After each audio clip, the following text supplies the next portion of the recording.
And we are live. We are live with Sanjeti Ankh Ra from the Temple of Anu. We're going to wait a little bit for some people to come on in. Come on in. Come on in.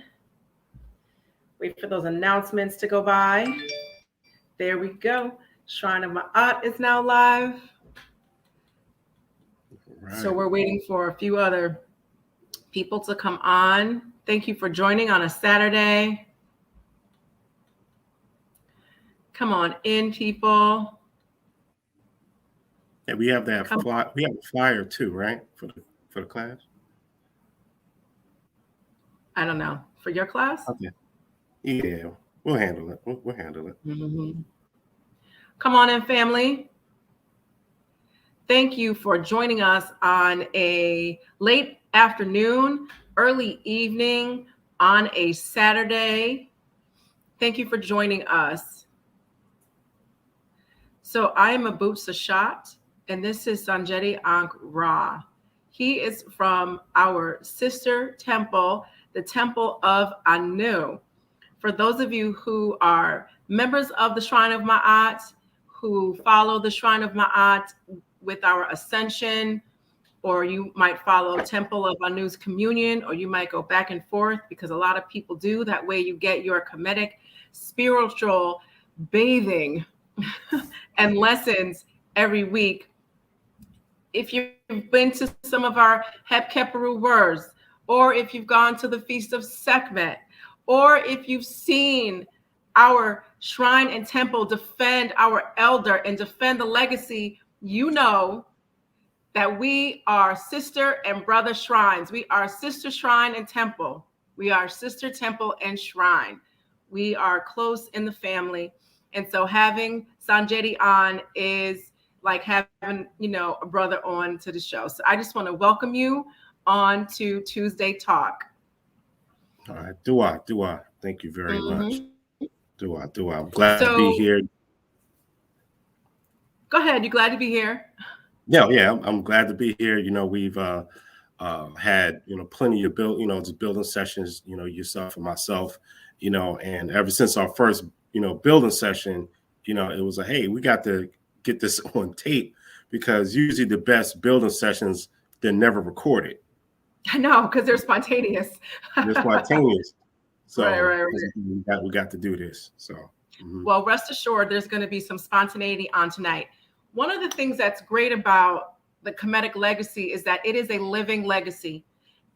And I made a point of this year to bring guests on the show that are going to leave you with tangible, doable, like skills or charges or ideas or whatever, so that you can take what you've learned and practice. You can do. Yes, a lot of reading has to be done because so much of it is lied or omitted or stolen or whatever, all of those things that we already know. But once we learn certain things, it's important to be able to apply it and use it in our everyday lives, which helps us to become more spiritual, more rooted in ourselves, more African, more proud of ourselves. We know ourselves, and then we get that sense of pride that goes inside your bones. Ritual and ceremony is so crucial for this. Okay? Now, I'm going to read his bio, but I have to say this. He teaches the Medu Neter under Dr. Raketi Amen. For those of you who know who Dr. Raketi Amen is, and you know that this is a well-trained man in the Medu Neter, it is incredibly important for all of us, myself included, to take lessons and learn about the Medu Neter and learn the Medu Neter so that you can read it for yourself and you can interpret what our ancestors wrote for all of us to have for yourself. Language is the verbalization of culture. Okay? It's the verbalization of culture.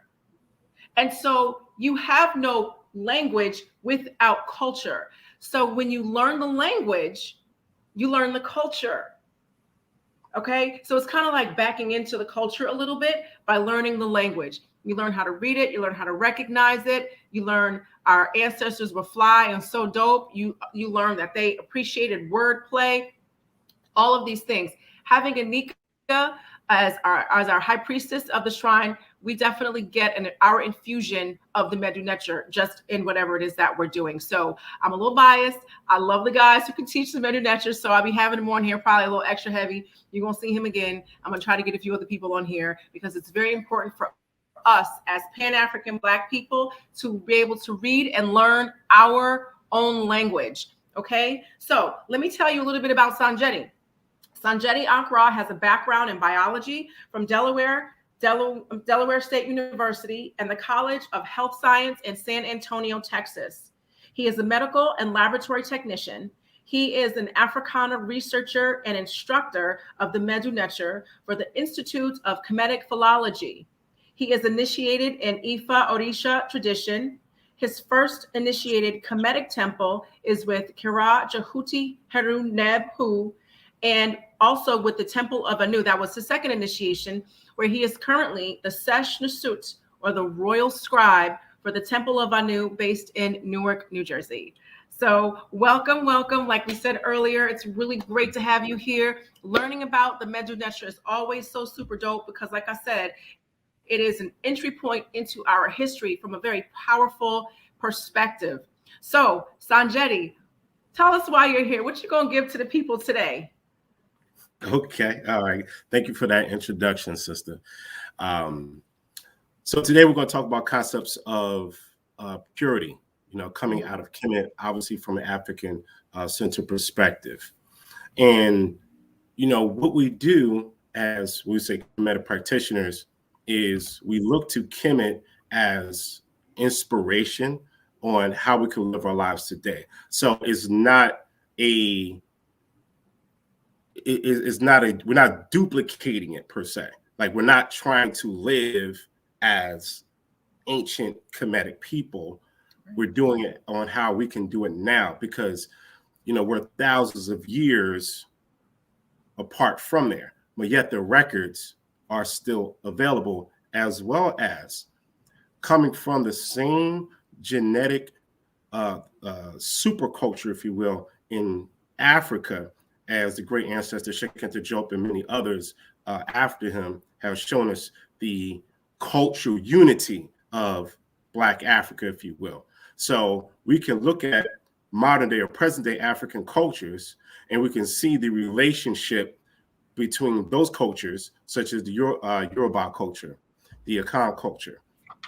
We can go to South Africa, go to the Bantu peoples, etc., which is very integral in understanding Kemet, Bantu languages and culture.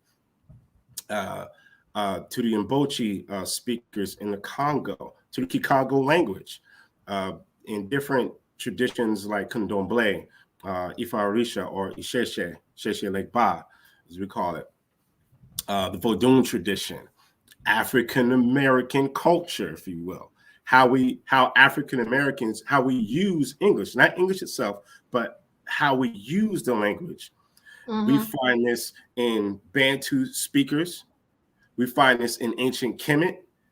All right. And it is a rich continuum that we constantly finding new connections constantly.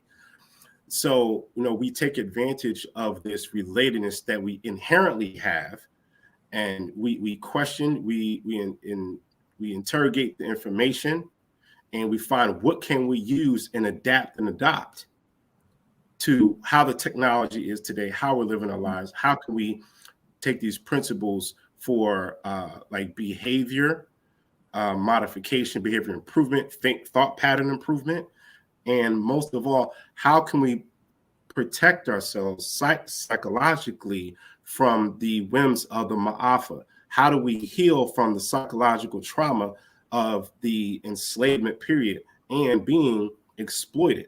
How do we protect ourselves? What can we derive from ancient Kemet and related African cultures? So today, as we're talking about the concepts of purity, we'll see how it's being done in Kemet. We're going to see how it's explained by some of our modern scholars, and what tidbits, what things can we take from this and use now, and it'll help us to sculpture and define what it means to be Kemetic, because there's a difference between someone who just goes on Facebook and gives him or herself a Kemetic name, and those who experience African initiatory experiences, right? They're initiated into a group, a temple, shrine. Even though a shrine we know is a sacred space, but it's also used as word for an organization as well. So there's a difference. In those who are Kemetic, number one, you are African-centered, number one. Number two, you are a person of direct African descent. And this is what, we have to set, what it means. What are the standards? And that we have to have a safe space to do these things, to practice, because this is part of our healing process, healing and growth process. Now let me ask you this question. Part of our healing and growth process, as we know, is for us to do stuff. So not just like you said, somebody takes a Kemetic name, but it's not really rooted in a family or an initiatory process to have all of the background, et cetera, that's needed. Can you tell us what is ritual purity, and, what makes it, how do we make it a ritual, and what makes it pure? Okay. So number one, let's look at what purity may mean and what ritual would mean. So ritual, let's start with ritual. It's repetition. Ritual is simply repetition for an abstract purpose, if I could use secular words. So ritual, like brushing your teeth every day, that's ritual, that's repetition. But now when you ascribe a meaning, a cultural meaning to the repetition of action or behavior, then that's when it becomes, really defined as ritual. We don't, even though brushing your teeth is a ritual, but we don't use that in our everyday language and ascribe it as ritual, if you will. But ritual, which might say spiritual or religious ritual or cultural ritual, many people, some of us have an issue with the word religion. I don't, so I'll still use it in the same way that you might say spiritual. But when I say religion, I don't mean the Abrahamic perspective at all. Okay, I'm talking about African traditions. And yes, we have religion in Africa, and it's okay. We just have to make a proper distinction. All right, so we have ritual, and what was the other one? The other one. Listen, I got you. I do that, and I know how you are. See, when you have people who know all this stuff, and when you get into the Kemetic, really deep into it, somebody might ask you one question, and the answer is wide and deep. It's over here, it's over there. And I asked them like 3 parts, so that's why. Purity. All right, I got it. Purity. All right. Right. So purity. The part was define purity. So purity is associated with cleanliness. Okay, the removal of dirt. So in an ancient sense, the removal of dirt. Now, in a modern sense, it would be the removal of dirt and pathogens. Because now we have the benefit of microscopes, and now we can see, bacteria, we can see viruses, etc., which contribute to the idea of what it means to be dirty. So infectious, something that's infectious, that would be considered impure, if you will, because purity is associated with being clean or being uninfected or sterilized or disinfected. So nowadays we have to include that, the idea of being that's what soaps are for. So you say 2, 3, 4,000 years ago, no, they didn't have microscopes, but they realized that using soaps, or which you might call purifiers, such as netri, in which the Greeks took that word and it becomes natron.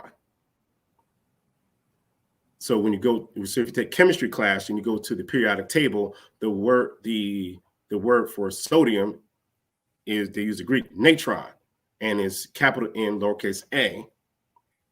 That's for natron.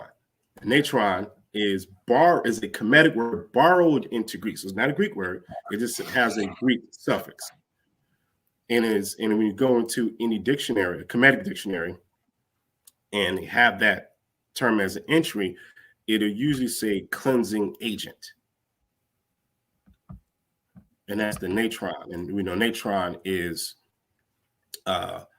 it is a super compound of different types of sodiums. For example, like sodium bicarbonate, which we call baking soda, is one of the compounds that's in that super compound called natron.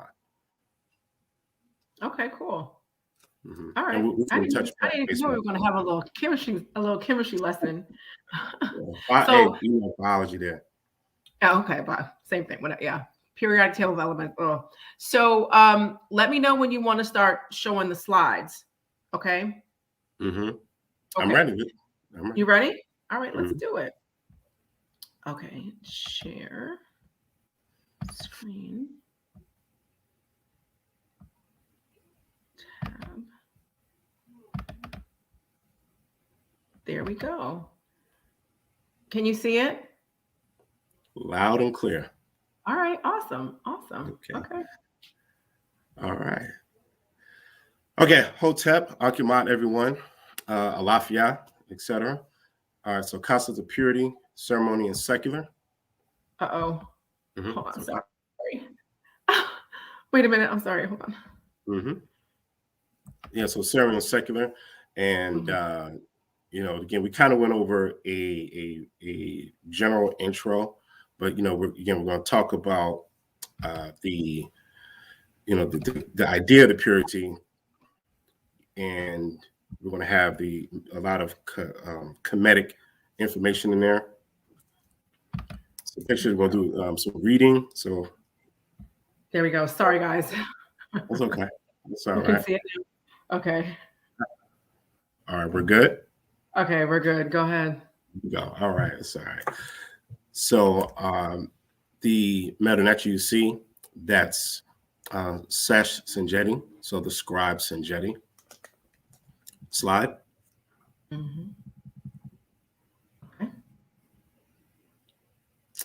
So we're going to start off with meta nature. Now, this term, the term for purity or to purify, is Wab. Now I can see that some of the font didn't match, but it's okay. All right. So purify, bathe. That's the first entry. Now, if you notice, you see 3 water signs, one above the other. So water is needed for purification. Now, the sign in front of it, you'll see at the top there's a bowl with outpouring water, and it's right over a leg and foot. And those of you who have taken meta, that should be with myself or any others, knows that the leg and foot that represents the B consonant. Okay, so the entire word is Wab. Then you see the water signs is the determinative, purify, bathe, which is an adjective verb. We see some variations of the word right under that. There's your reference. And then we see the second entry, which is purifier, cleanser. Now we're using it as a noun. So you see that determinative, it has a man behind it, seated man. So usually Egyptologists will translate this as priest. Now, this is not wrong per se. So we don't need to demonize them about that part. We can get them about other things. So it literally, I like to translate it as cleanser, because that's literally what that person is. The job of the Wab or Wabu. Wabu is a male priest. Wabet is a female purifying priestess. Okay. So a Wabu or Wabi, again, both forms are male. They physically clean the space, meaning, you know, they're washing things down, wiping things down, makes sure there's no dust.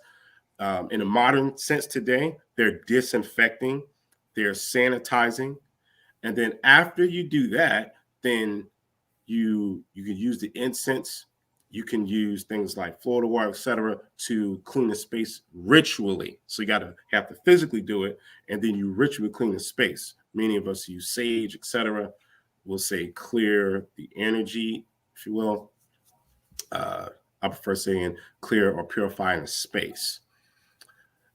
If you go a little further down on the same slide, just bring that last word up a little bit. Okay. All right, there. So a cleaning house. So a wabet, cleaning house or purification chamber. So you should be able to see the signs, the glyphs there. At the bottom right, you'll see a house, like a square structure with the opening bottom. So that's a determinative for a house or an enclosure, or like a compound, if you will. Place of embalming, a tomb, a kitchen, refractory offering slab. So your kitchen, brothers and sisters, is a purification chamber. Why is that? Because this is where you're preparing food. So the preparation of food is also associated with purification. So we'll get more into that as we go along, because that has to do with offerings.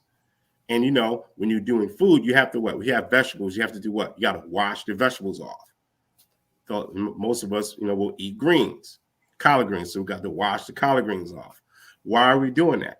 Why are we purifying the collard greens? Or why are we purifying the, say, spinach, raw spinach leaves, if you will?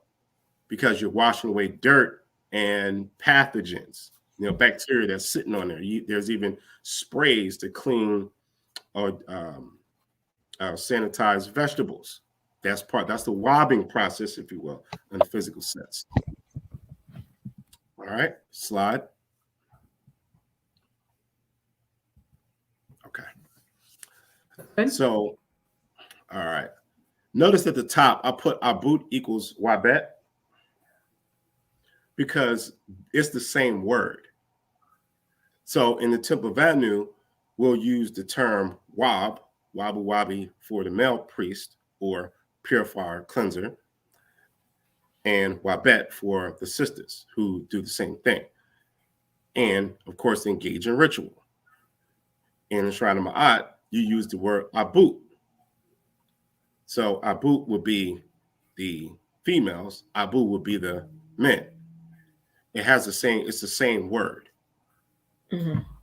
So all of you are purifiers, you're cleansers. Okay, keep going down, because this was a repetition. There's a term at the bottom. Oh, keep going. Right there. Okay, good. So at the bottom, you have wabut, meat offering. Meat offering. So what do you have to do? You have to clean the meat off. Now, keep in mind, we're not talking about pork here, because that's not a staple in Kemet. They're talking about beef, bovine, be it and bird, like quail chicks, etc. Geese. And yes, in ancient Kemet, they did eat meat, and that was a regular part of the diet, especially your offerings. And one of the ways that, if you want to understand what's called a Kemetic diet, then you have to look at the inscriptions. You have to look at the walls. You have to look at the paintings, the drawings, etc. The papyri. Look in the temples, the tombs. Look at their offering ware. If you go to any museum, you'll see the Hotep offering slabs. They've drawn on there what the food is. So when they give offerings, this is also part of their diet as well. It doesn't now, for those of us who choose to be vegan or vegetarian, that is okay. Okay. However, vegetarianism is not a staple in ancient Kemet. We don't have evidence of that, but we do have evidence of vegetables. Lots of vegetables, yes. Fruits, and we do have some meats there, but they call them purified meats. So check this out.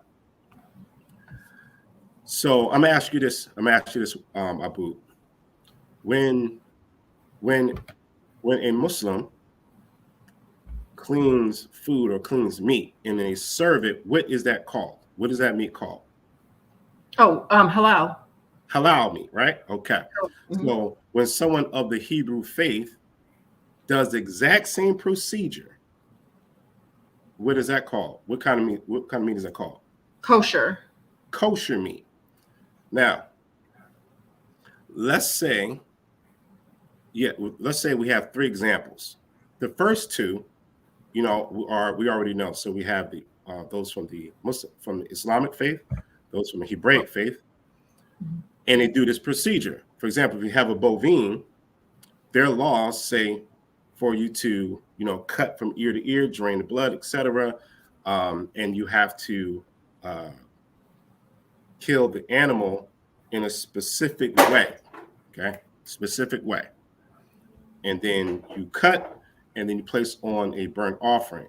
In other words, an ancient stove, if you will. Back then, it was like more like an open fire, and they even have ovens, if you will, ancient ovens. So when they do it, yeah, it's acceptable. Now, if someone from an African tradition does it, what is it called? An offering? I don't know. Right. So they may demonize it. They'll say, "Oh, that's animal sacrifice, etc." Oh, And okay. and we're taught to fear it. Whereas that, wait a minute, you do the exact same thing, the same procedure. African people taught it to them. They inherited it. Those are the Hebrew faith. They got it from African people. But Period. then they demonize us for it because those types of rituals are empowering. So any kind of ritual and ceremony that's empowering, your antagonists will tell you to stop doing it. They'll copy it, rename it, put other labels on it, and then have you do the same labels so that it empowers them. And and they elevate the process that they use, which is stolen, to make it seem like it comes straight from God, right in their hands, like this. Here it is. And you're like, oh, thanks, God. This is great. And that's what they do. Take it from us, remix it, put a different label on it, and then say that it's theirs and say ours is bad. Say ours is demonic.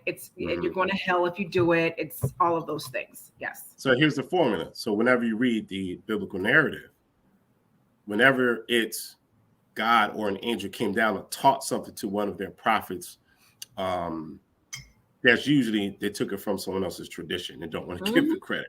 That's typically how it goes. So now, from the Kemetic sense, when we clean food ritually, be it meat, vegetables, etc., then we can call that wabu meat. You follow me? I love this. So guys, wabu meat. So now we have our own term. We don't need the term kosher. We don't need the term halal. We have wa because that is the word. That's the word that's used for meat offering. It's also a word for food offerings. That's going through that's been cut and prepared, cleaned, sanitized, and cooked, and then it's served. It's wabu meat. You can say wabut meat. Wabut or wabu, either way is fine. So write that down. Wabu meat. New term. Next slide. So before we move on, can I say this? So again, this is something that's nice and tangible. Do we have wabut markets and butcher shops? No. Maybe this is something we can do in the future, because I know for a long period of time, I had an issue with meat, which is a whole nother story, a whole nother Oprah, for those of y'all old enough to know what I'm talking about. And so I'm like, okay, well, I have two options. I have kosher meat and I have halal meat. But really, I have a third meat, which is the first. So this is another tangible, practical way for us to get back to ourselves. Okay, this is exciting. Here's something else here. So, so in the Yoruba tradition of Ifa Risha or Isheshe Lekpa,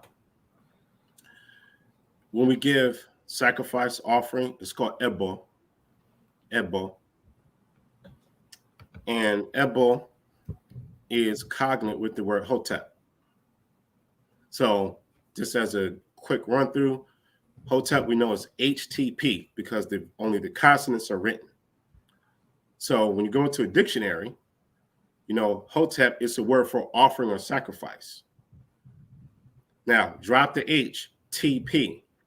One of the words for offering sacrifice is tepe. So those consonants TP is a consonant sequence for the same word for Hotep. Break it down more. The P linguistically is interchangeable with a B because both consonants is what's called a labial, meaning you need your lips, labial lips, in order to correctly enunciate the sound. P, B, and F as well. So those are labels, so it's easily interchangeable. So the P in Hotep, that's actually the root. So it's a poo, and that P is interchangeable with the B and Ebo in Yoruba. So it's the same.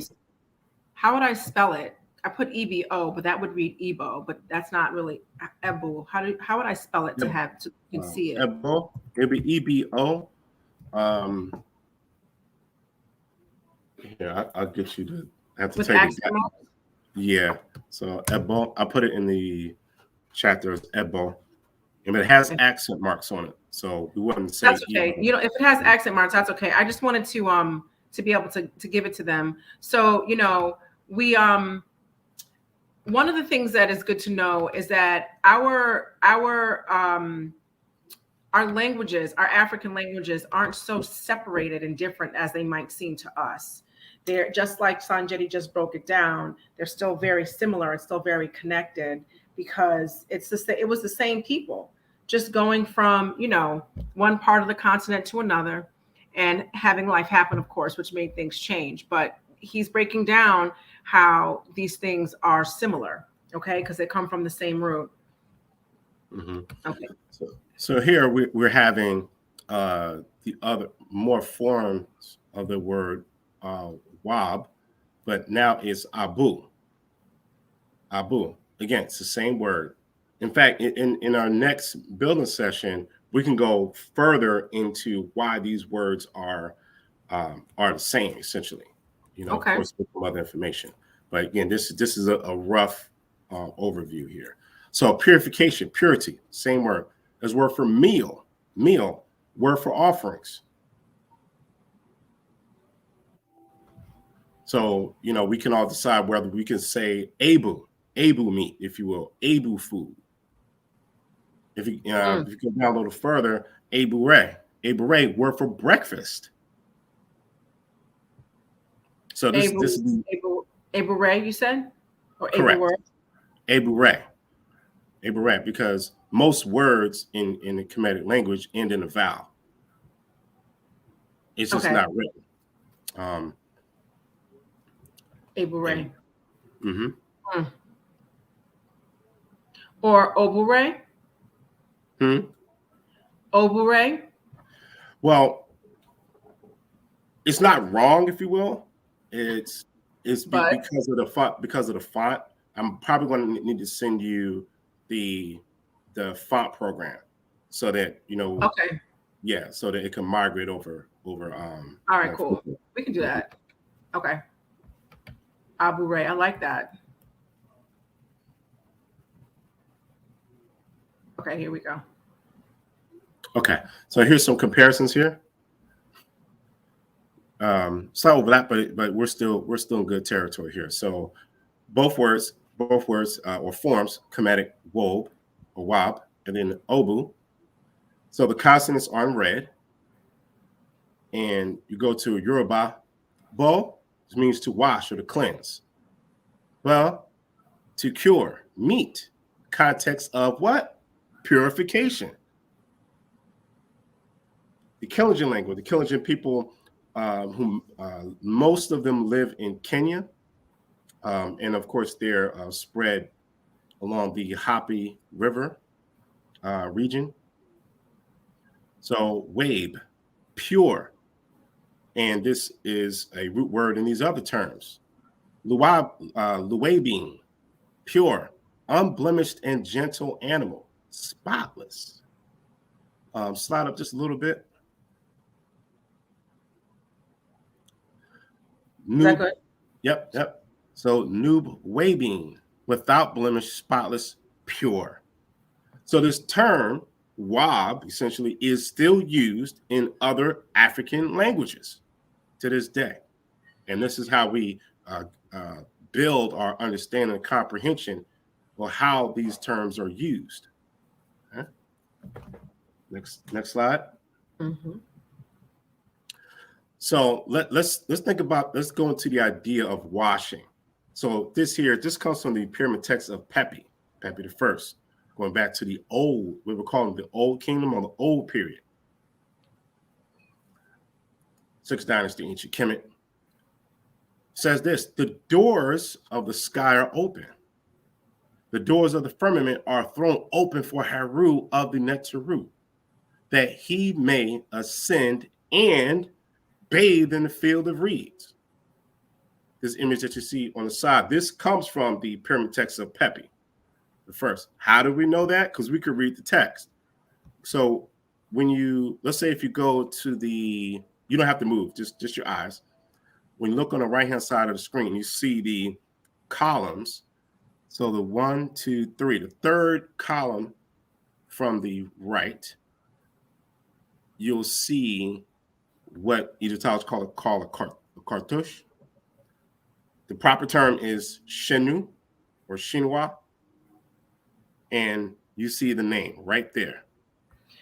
So for those of you who don't know, that's the 4th like character down. It's the one with the oval circle. Mm-hmm. Yes. So that's the name. So that's Pepi. So it's 2 Sure is. Signs that represent the P sound, which is a reed mat or a footstool. And then beneath that, you see the 2 reed leaves. So that's how we get Pepi. So we know that we're not just making things up, or we're not just pulling random pictures to look good. We do the research, and we put the effort in. All right. So again, the idea here is when this king, this Nasut Bidi, has been laid to rest, there's ritual of proper interment so that the person's spirit can rise into the sky. So this idea of going to heaven, this is an African concept, but it's about rising into the sky and emerging with the stars. And that's all throughout the text, and rising up and being pure. So when a person passes, the vessel has to be cleansed, because it has to be prepared for the afterlife. Because you don't want to go in an impure or dirty or decrepit state. And you go there so you can continue. So watch this: that he may ascend and bathe. So what you do here on earth, you continue to do it. So even in afterlife, you're still ascending. In the afterlife, you're still bathing. You're still cleansing. It is an ongoing, eternal process. Of course, we don't take these things literally. We understand the religious symbology of it. But the most important thing is connecting the psychology, the pattern of thinking between these people, our modern African people, and us here in the diaspora. It's about connecting the psychology. This is what Diop calls the psychological factor. The psychological factor. Sheikh tells us you have the psychological factor, you have the cultural factor, and historical factor that we touch on here. But yes, go ahead, sis. Psychological factor, the historical, and what was the other one you said? In historical. You have the linguistic factor, mm-hmm. historical factor, and the psychological factor. You can find that if you go to here, civilization of barbarism. Make sure you get this work.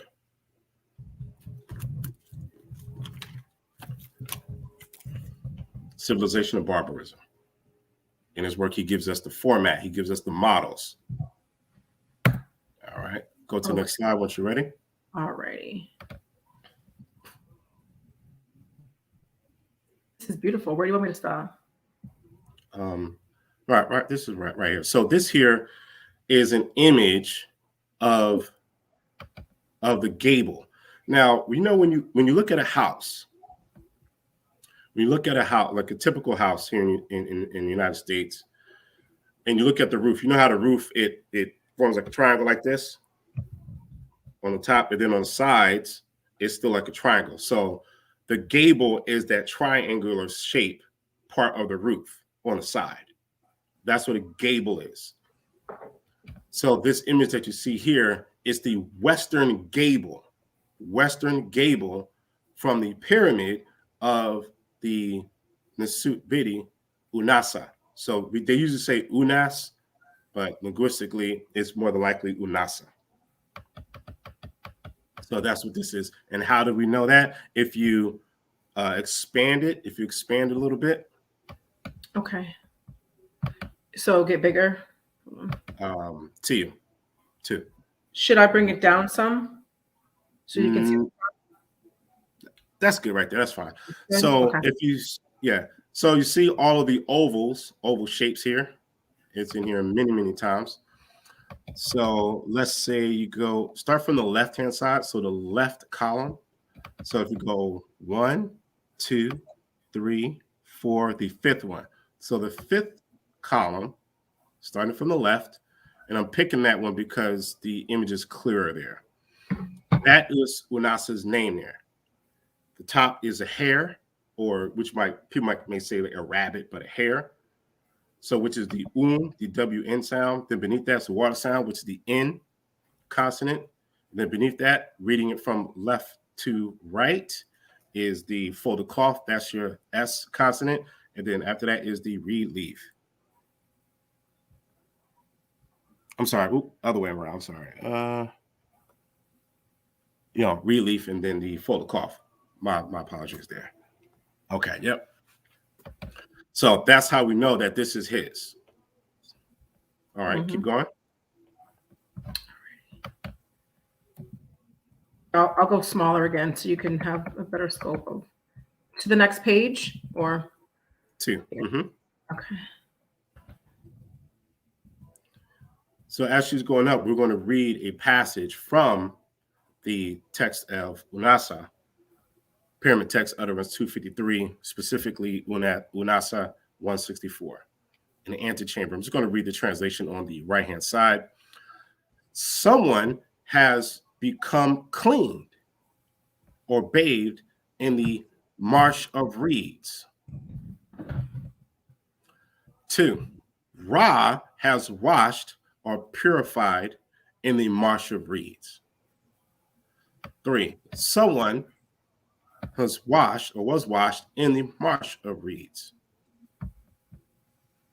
Slide up just a little bit. More. That's good. Unasa has washed or purified in the marsh of reeds. So what do we see here? We see a commonality that the king, the Nasut, is mimicking or taking as a model the behavior of the deity. The deity washes in the field of reeds, purifies, cleanses, and that serves as the model. And then the king takes after that as a continuous model, because the people use the king, and remember, the king could be a man or a woman, as the model for behavior and thinking.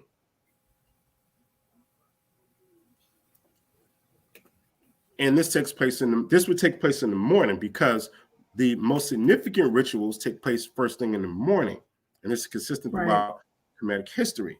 Now, of course, they have 3 primary times: morning, afternoon, and evening. So you could take that as a model. Of course, we all shower and bathe in the morning when you wake up, and there's many benefits to that. It wakes you up, it re-enlivens you, etc. And you bathe in the afternoon, and then definitely before you go to bed.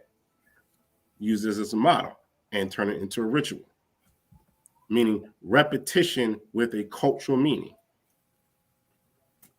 Keep going. Repetition with a cultural meaning. That makes it a ritual. Repetition with a cultural meaning. All right, you can stop right there. Okay. All right, now this classical work here, Libation, by Dr. Nahusi, everyone should have this work. Everyone should have this work. Libation by Dr. Nahusi, professor of African Studies at Temple University. So any HUSI, is that correct? Mm-hmm. Libation by Dr. Nahusi. Correct. Okay.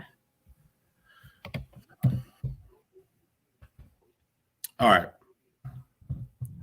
Looks like something come over. All right. So ritual purity, this is what he tells us. Ritual purity is not normally possible without physical and moral cleanliness and purity.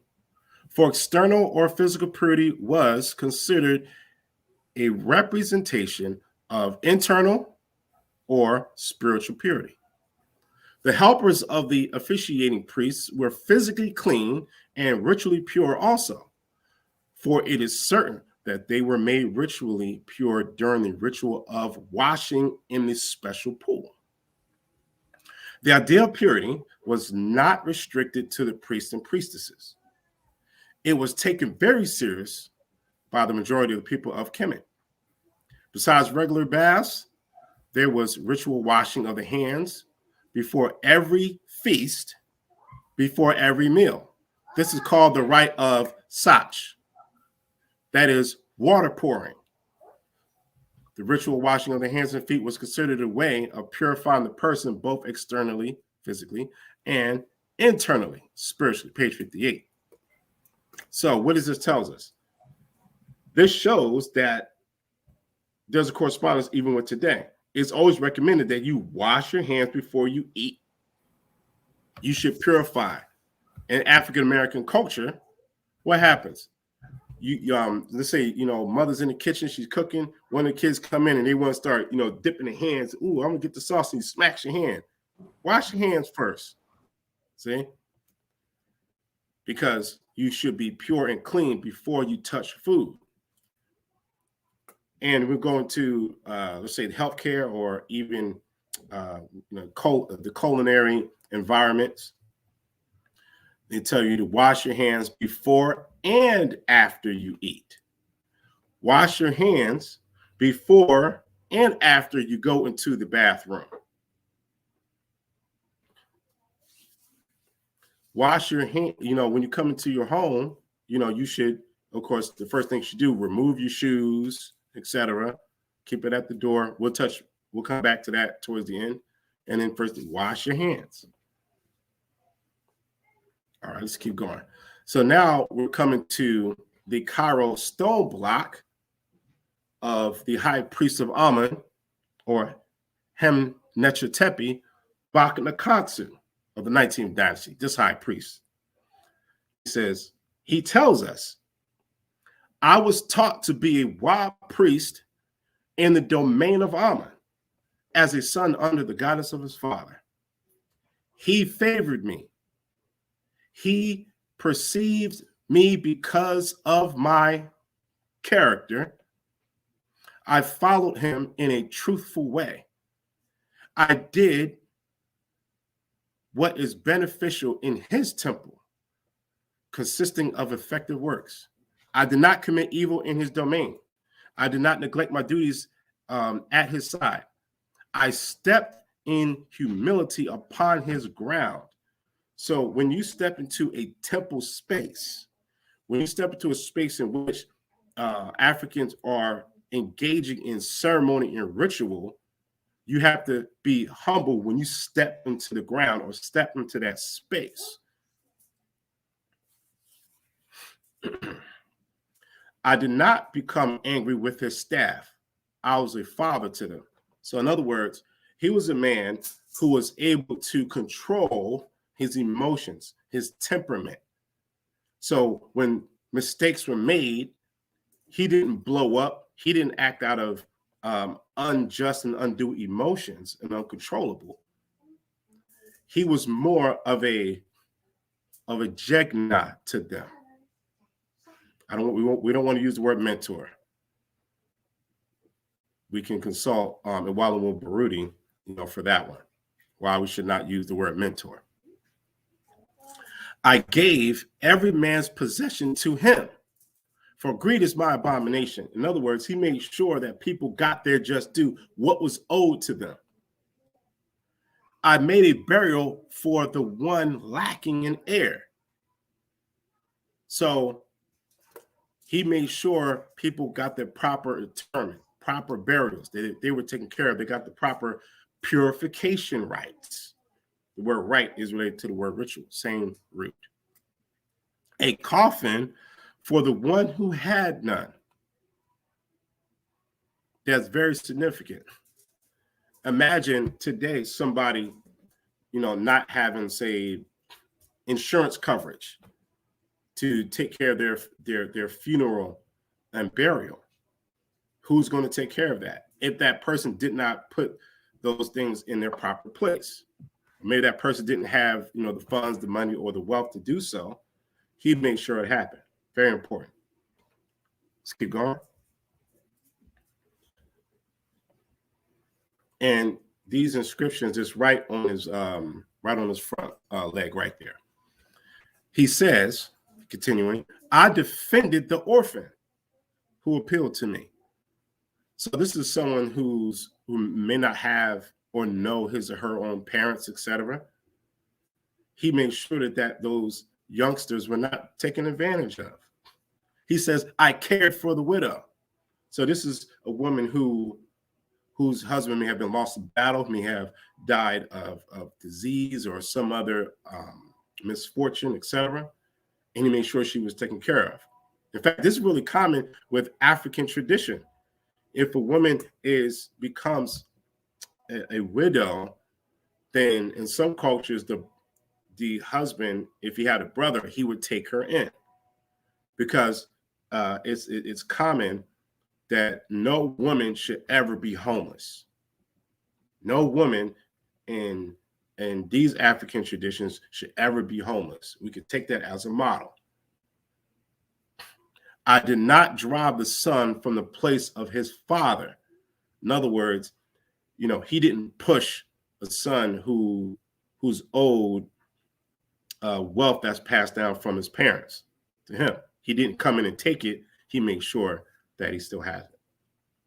And I don't take a nursling from his mother.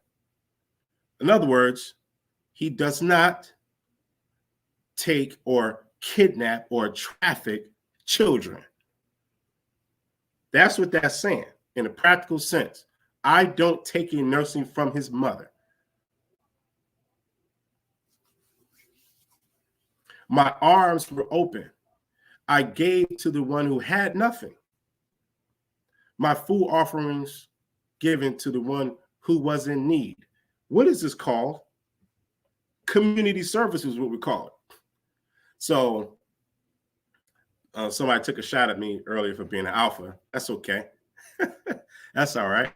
But see, these BGLOs, as they're called, Black Greek letter fraternities and organizations, one of the staple activities is community service. Now, you don't need to be a part of this organization to do community service. Okay, you can be part of a different organization. You could do it on your own, etc. You could create your own group. But yet, community service, given to those who have not, giving clothes, giving food, is something. Is behavior, is activity that, like this is valued in this culture. It's valued to give. In most African cultures, that is a high value. These are things that you can take to say, this is why I deserve a proper burial, proper afterlife, why I'm worthy to be revered. I opened my ears to the one who spoke my eye, meaning he listens to reason. He can take critique, proper critique. Let's keep going. Now, we are going to go into what ritual cleaning means among the Lubara people in Uganda. Because remember, we have to go to modern or present day African culture. It's going to help us understand not just Kemet, but just African tradition, as a whole majority. So in 1971, Lubara religion, ritual and authority among an East African people. Lubara Lubar say that the purpose of ghost invocation. Now, what does he mean by this? We understand this as ancestral invocation. That's how we understand it. Okay. Is, quote, cleansing the territory. That is, purify the lineage home and to mend the breach in lineage relations that has been caused by the original offense. This is very important, because they're saying that when you invoke the ancestors, when you engage in ancestral ceremony, ritual, where we're invoking them, propitiating them, praising them, etc., you cleanse the space, you cleanse the territory. You physically do that. But it's also, when you cleanse the territory, you're dealing with the group dynamic. And the author will explain that as we go further on. And it's used to mend relationships. This is the process of wabbing. There's also, conjointly, the purpose of cleansing the body. Wa edezu. Which refers to the individual patient and the members of his immediate family. All right, keep going.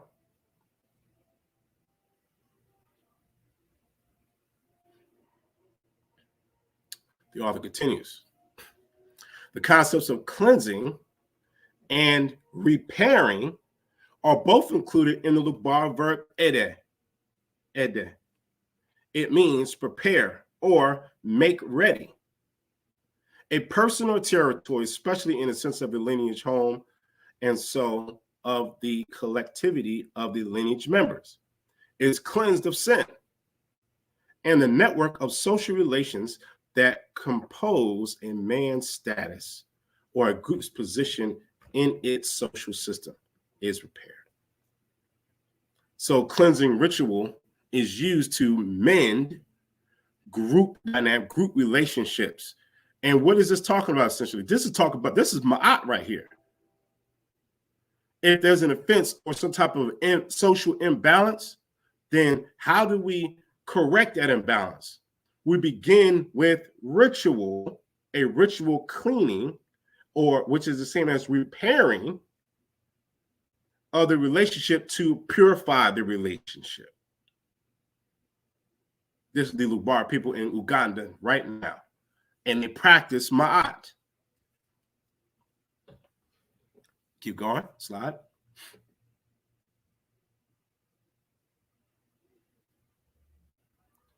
The sinner is in a state of sin, which is removed by purification at the rite of sacrifice. That should be R-I-T-E instead.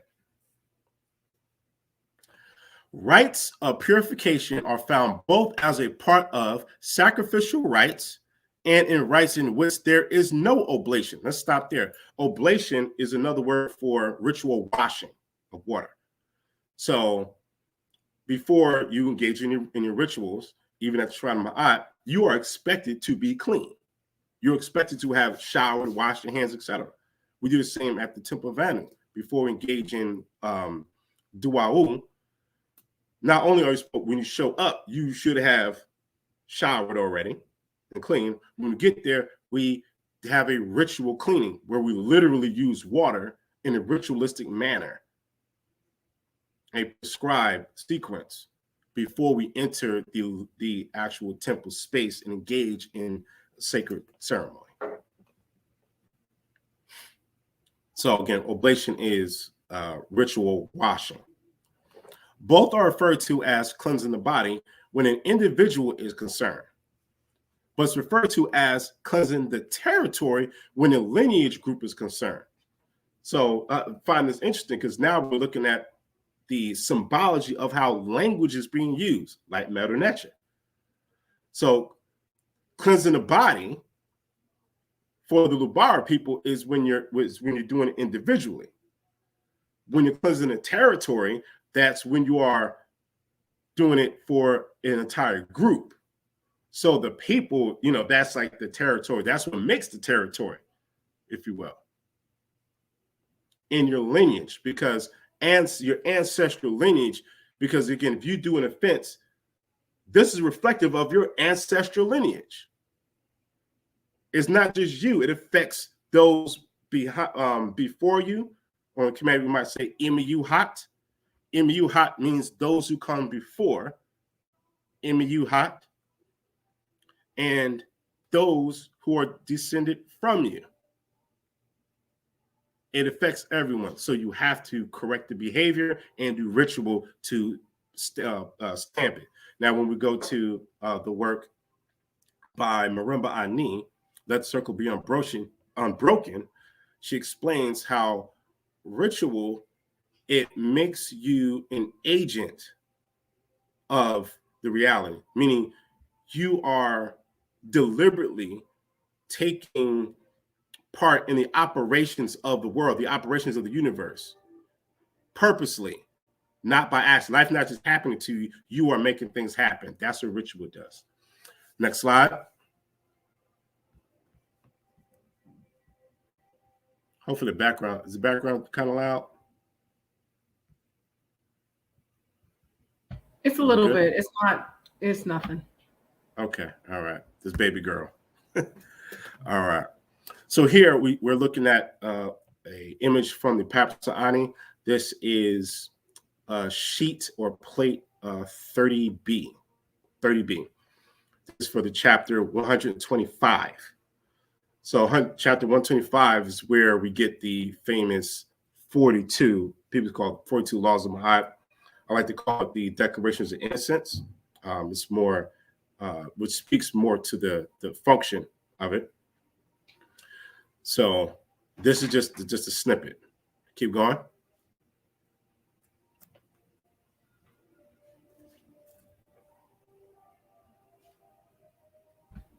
Sanjay, here? Mm-hmm. Yep. All right. So let's pay attention to this one. Hail to you, O you who are in the hall of justice. This is Ma'ati, the hall of Ma'ati, who have no lies in your bodies, who live in truth. Behold, I have come to you without falsehood of mine, without crime of mine, without evil of mine.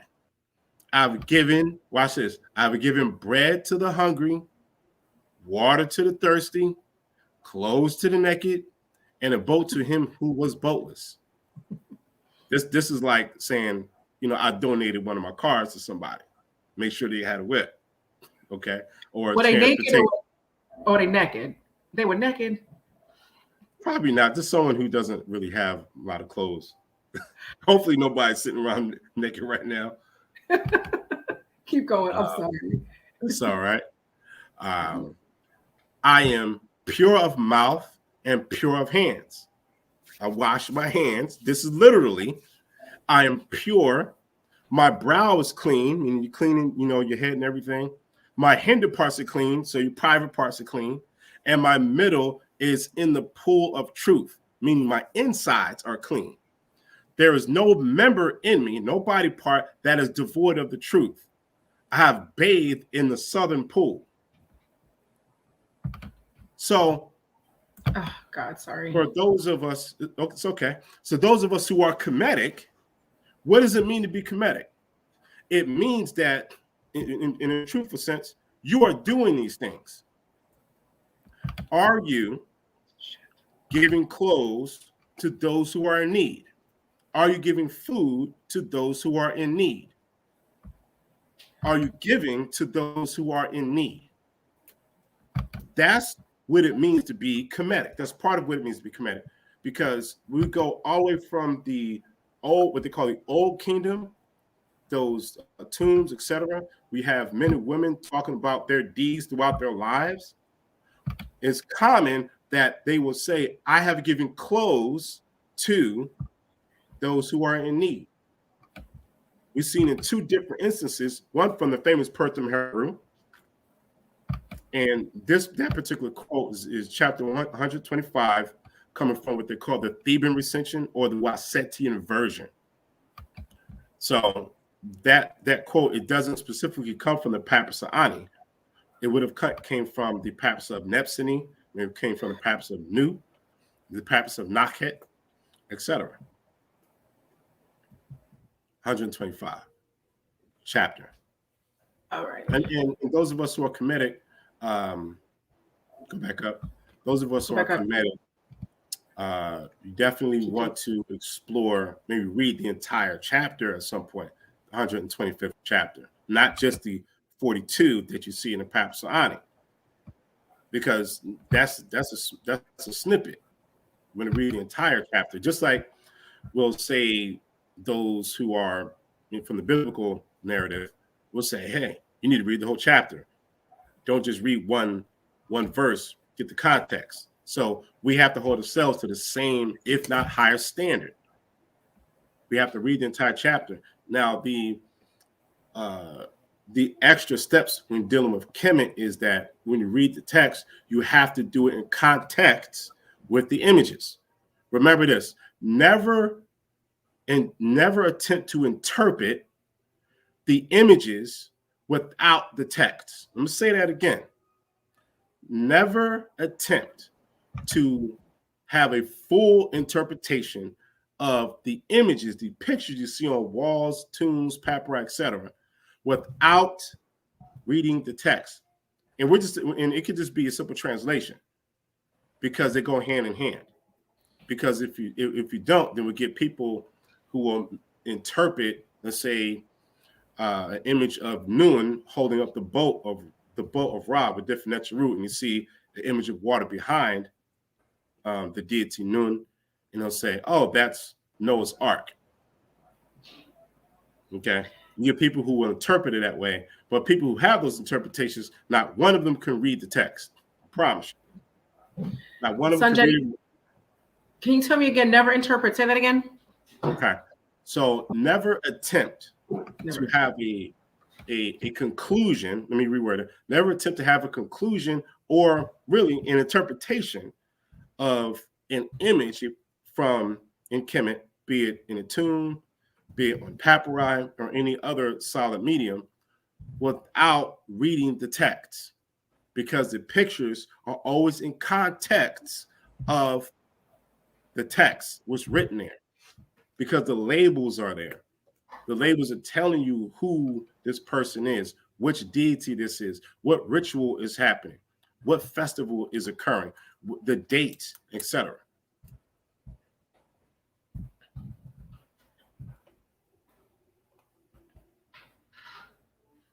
There we go.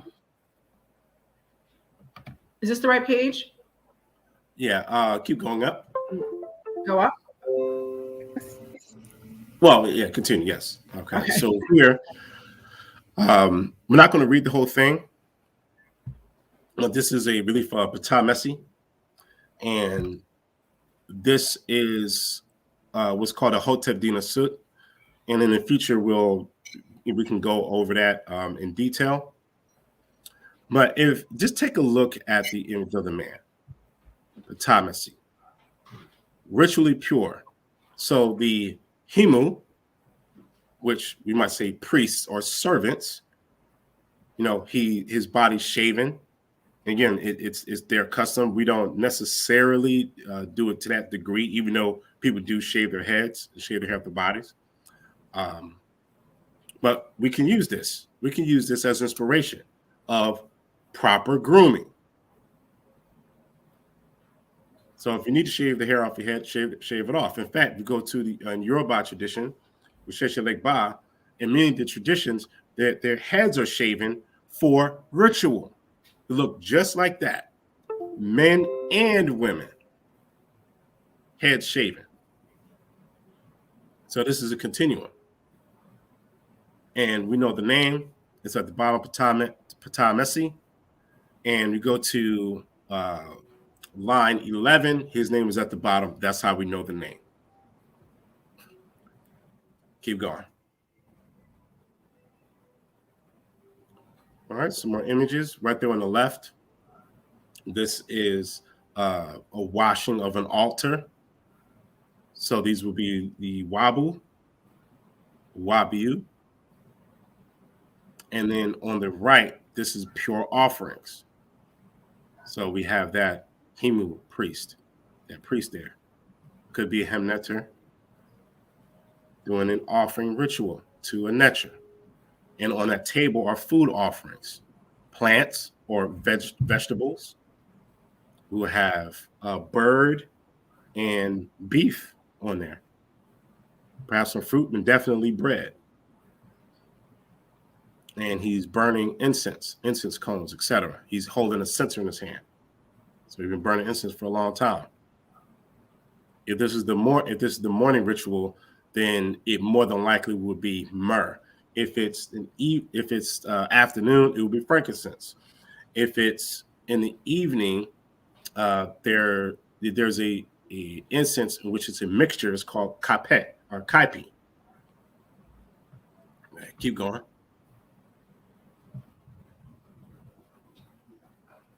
Right here. Right here. Okay. Yep. So this image here, this comes from the Pertum Heru. This is the Papsa'ani sheet or plate 31, chapter 125. So we're calling the 42. This is what it looks like. This right here is a portion of the 42. We usually see the image of the scales. That comes from the beginning of the papyrus of Ani. Okay, but that does not contain the 42. We have to get accustomed to looking at the primaries directly. So this here, that's what the 42, that's what it looks like right there, because you see the columns there. Next slide. Now, there are instructions on what you should do and what state you should be in when you enter the Hall of Ma'ati. When you enter the Hall of Ma'ati, and those instructions is contained in chapter 42 of the Pertum Heru. And in this particular case, you see it, Papsa'ani. Here are the instructions. The correct procedure in this Hall of Justice or Ma'ati, one shall utter this chapter pure and clean, and clad in white garments and sandals, painted in black eye paint and anointed with myrrh. So this is happening in the morning. Thou shalt be offered to him meat and poultry, incense, bread, beer, and herbs. When you have put this written procedure on a clean floor of ochre, overlaid with earth, upon which no swine or small cattle have trodden. Let's break this down. Let's break it down. Let's break this down. It starts off now. When you look at the papyri there, on the right hand side, right under that pool of fire that's flanked by baboons, that's the translation here. So that's why I translated in red, because that's the text right there. So the correct procedure, meaning this is how you do it in the Hall of Justice, in the sacred space. When you utter this, when you speak these words, you need to be pure and clean. Meaning you need to have showered, your hands need to be clean, your face, everything, your hinder parts, all of that needs to be clean. And you need to put on white garments. So what do we do when we go into sacred ceremony? We do different colors, but the base color is what? White. What's the Kemetic word for white? Hedja. That's the Kemetic word for white. White garments and sandals, painted in black eye paint. Many of us may or may not do this today, but the point still remains. And anointed with myrrh. So when we're practicing in the morning, we're showing up to our ceremonies and rituals, our gatherings, be it called communion, be it called ascension, etc. Put your myrrh oil on, because what are you doing? You're using ancient chemical procedures that's prescribed as a model. We still have myrrh today, right now. So exactly, Sherry Lee. In Yoruba tradition, you shave your head in initiation. Exactly right. Okay. And nurture with more. Put that myrrh oil on, and she will offer to him meat and poultry. So yes, you can offer meat. No pork though. Okay. You can offer poultry, bird, or beef. Bird, beef. You can offer bread. You can offer beer. Okay. Be it Cristal. Well, Cristal's not beer, but you can do wines as well. Okay, whatever Diddy from the 90s. I I'm know, sorry. right? Tell our age, right? Okay. Red wine, white wine, however way you do it. Beer, Heineken. Technically, you do Heineken. You know, this is real. This is how we do. Even in the Sheshele Ba, when we have that, we call it OT, that gin. Okay, we have that in our rituals. And herbs. So you can offer herbs when you put this procedure in writing on a clean floor.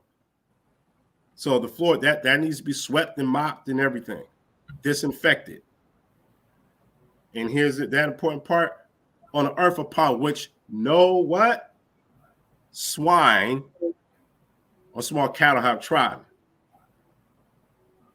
So we know that it's a taboo up in here. So Islam and Judaism got the no swine from us as well. Let me see it right here. Mm-hmm. Now let's continue with that. Check this out. So in Herodotus, in his second book, chapter 47 or section 47, mind you now, Herodotus, he's living in he's the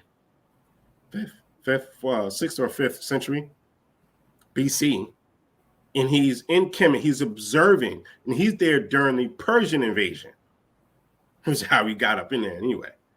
So he's observing and writing down, you know, what he's seeing around him in the countryside. He's observing priests, etc. And he says this: swine are held by the Egyptians to be unclean beasts. Firstly, if an Egyptian touched a hog in passing by, he goes, it should be goes, he goes to the river and dips himself in, clothes and all. And secondly, in fact, we can stop there. It's an abomination for a pig to even come in physical contact with you. To the point where, like, they'll go to the river and I need to wash my body and my clothes all at the same time.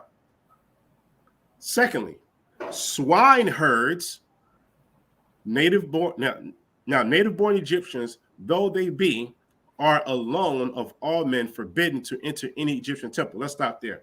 So in the northern regions of Kemet, which might say like the marshlands, etc., which again happens to be closer to Western Asia, you did have swine herds, people who were, you know, kept in raised pigs, excuse me. But, you know, they're like isolated. So majority of people don't even want nothing to do with them. And a swine herder is not even allowed in the temple because watch the symbology of this.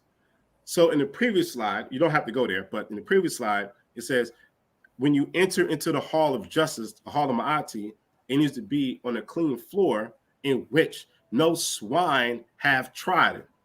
That includes a swine herder because they are considered unclean. So an unclean person by physically unclean, or someone who's unclean in character, like they're just a messed up person, should never be in the temple, ever. Because that person has a character of a swine. Nor will they be given, watch this, nor will they give a swine herd in marriage, nor take a wife from their women, but swine herds intermarry among themselves. Dag. I gotta jump in and say this. We as Black people are finding our way back home, and I love the fact that we are witness to this. The shrine is contributing to that. The temple is contributing to that. The synergy of everybody else who's actually doing some work. But before we had this level of awakening, because there was always a level of awakening, especially like 90s hip hop at its core, nobody was eating swine. Let me rephrase that. You heard a brother tell you, no swine, no pork on my fork. Like eating swine, eating pigs and pork and all of that was like the lowest level of, it was something we all agreed on, that, or enough of us agreed on that we shouldn't do. It was something most certainly that people heard in the Black community. Just last week, we talked about this with Bonaset and soul food or slave food. It's slave food that we were given pork to eat. That's how you can know that eating a pig is bad for you from one of two ways. If you have access to the texts where they tell you straight up, or you can take a step back and realize that the culture that came out of enslavement, we were given the pig from the enslaver. And anything they gave us wasn't good. Nothing they gave us was good. So we're seeing this on two ends of staying away from pork. Even being around swine made you ineligible to be around those people who live their lives in a pure way. So just keep that in mind, that here we all know a brother, and I'm not trying to be funny. We all know a brother who came out of jail, who had either become a Muslim, Nation of Islam, or whatever, but he got some knowledge, and part of that was staying away from the swine. So it's full circle if we are able to really kind of connect the dots on where we hear our information and when we've gotten it. I didn't want to break your stride, brother, but I just had to jump in on that because we were just talking about that last week. It's all good. Now, just from to be objective, the practice for African Americans on a wider scale of refraining from the eating of pork, that was widespread due to the teachings of the Nation of Islam. Right. Okay. And we know that tradition is they're adapting it from the Abrahamic traditions, which pork is an abomination to eat in that the matrix tradition, if you will, Abrahamic traditions, in which they pick it up. More than likely, they picked it up from Kemet. From us, right? So although starting from 1930, so 1930 is the date that's given for the founding of the Nation of Islam by originally Elijah Poole, then Elijah Muhammad. He became moving forward. So our reasonings didn't come out of Kemet originally, but now upon further research, we realize, okay, this is a taboo, for their own reasons, but now this is an added reason. Right. But, the original reason. Right. So the original within the last 100 years due to Nation of Islam. Now, as Kemetic, those of us who are into Kemetic tradition and culture, we see this as, all right, so this is the reason we add on to that. We have something that's legitimate here. Mm-hmm. Let me ask you this tangent question. Jonathan Rogers asked, is this why Jesus sent the demons into the herd of hogs and made them run off the cliff? I have no idea what that is. Do you know what this is? Can you answer this question? Yeah, so that is one of the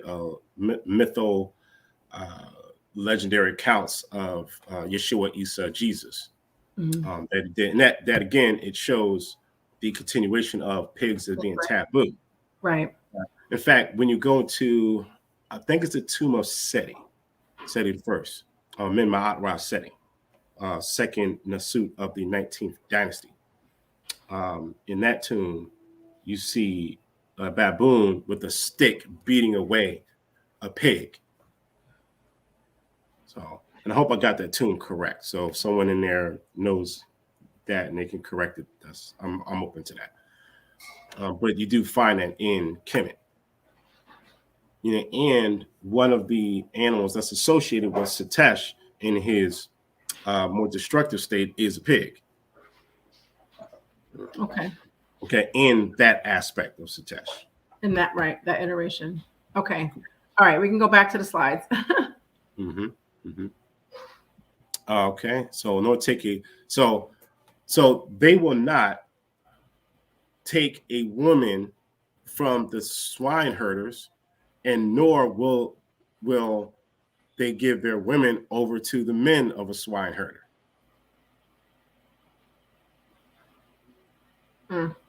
So they stay among themselves. So they're an isolated group.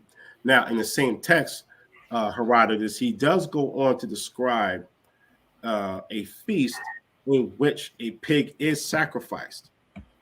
But he does mention that for the most part, you do not offer a pig. The only place that is offered is actually in this place in the north. And I believe the Greeks call it Mendes. And they do it once a year. And they offer it to Dionysus, etc. And again, that's according to Herodotus. But that's the only time. But that's those isolated people. This is not the whole country. This is not common at all. Right. And they live in the north. So let's keep that in mind. Okay. Right. All right, continue.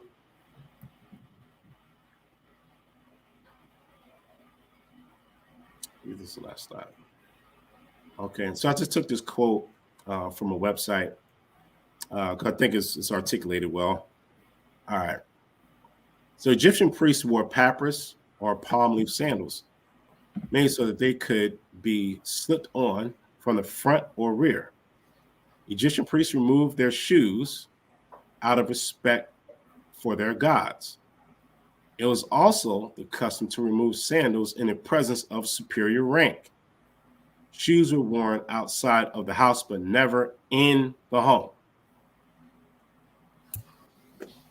So let's go. Egyptian priests removed their shoes out of respect to their god. So, we see this in other traditions, even modern African traditions.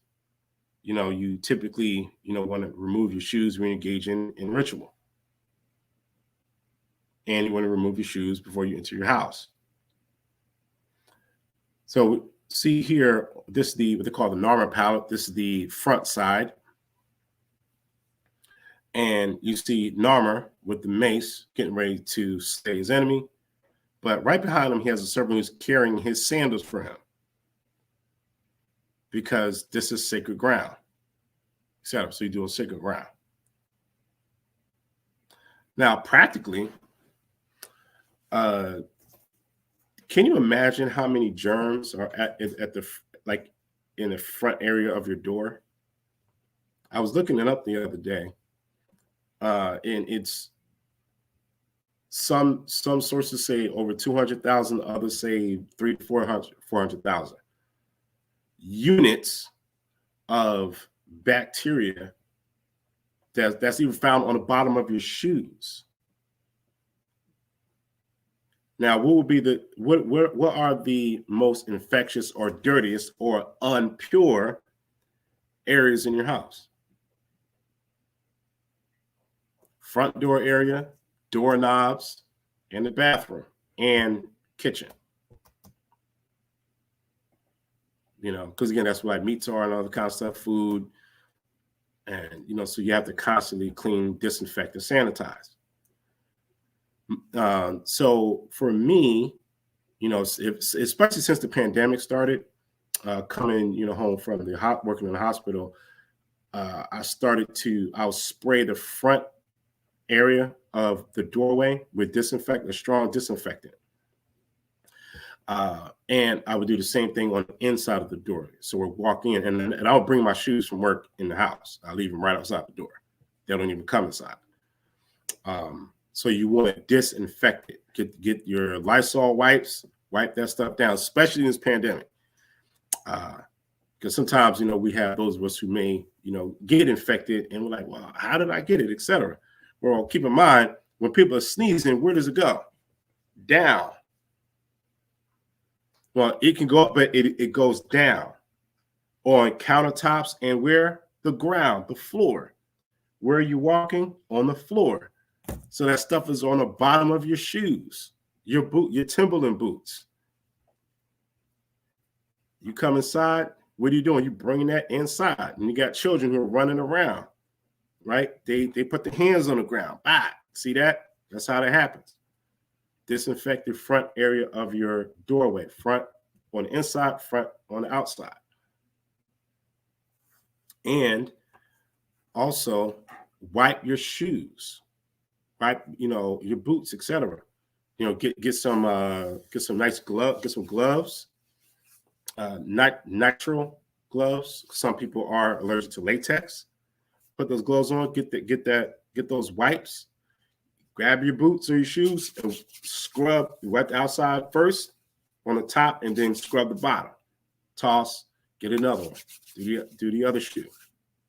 And that'll help keep those nasty coronavirus particles and E. coli. A lot of E. coli gets into the house, bottom of the shoe. There's fecal matter all out there that you can't see. That's the truth. So you want to wob. This is the wobbing process here, purification process. Because what? If pigs are dirty, if we're considering them dirty and other animals is dirty, because it said cattle as well, and they're not to enter into the temple. If your house is your temple, you don't want to bring the dirt and the mess, the pathogens, bacteria that's on the bottom of the shoes into your house.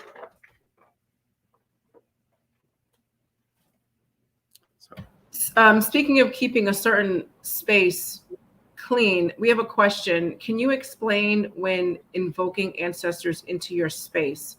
I know you touched on that a little bit at the beginning, but if you could just kind of go over that, unless you wanted to continue with the slide. Are we done with the slides here?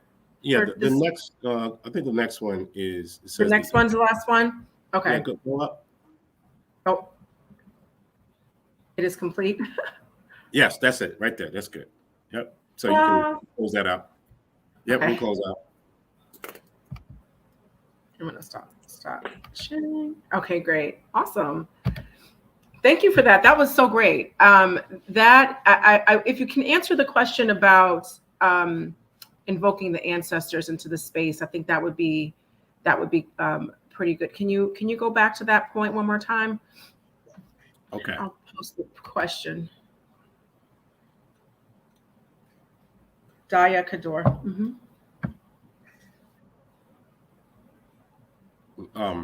Mean like how to do it, or what it's like to do it, or I would say for the staying in line with what we're doing, how would you create your space? How would you purify your space when you are bringing the ancestors into the space? Okay, so typically, one, clean the space. Number one, make sure it's not dirty and disorderly, and you want to set aside a space specifically for ancestors. Okay. Mm-hmm. And you want to begin by burning incense. Again, if you're following the like a Kemetic procedure, depending on the time of day, like if it's early in the morning, they would start by striking a fire.